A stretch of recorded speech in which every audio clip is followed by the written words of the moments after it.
Hi friends, అందరూ ఎలా ఉన్నారు? ఈ రోజు మా కూతురు వాళ్ళ స్కూల్లో అయితే ప్రోగ్రామ్ ఉంది. బెంగళూరులో రామ మందిర గ్రౌండ్ లో అయితే చేస్తున్నారు. సంవత్సరం లాస్ట్ లో యాన్యువల్ చేస్తారు కదా, అలా అయితే ప్రోగ్రామ్ చేస్తున్నారు. మా కూతురు పాట అయితే షోల్జర్ పాట. మేకప్ చేయాలి అనేసి కాస్త ముందుగానే తోడుకొని అయితే వదలమన్నారు.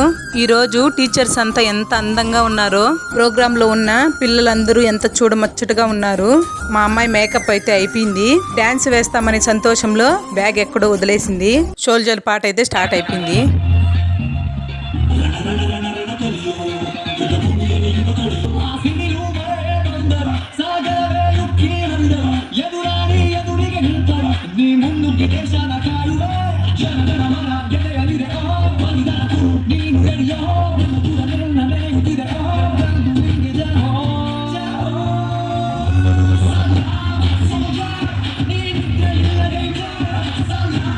Like and subscribe.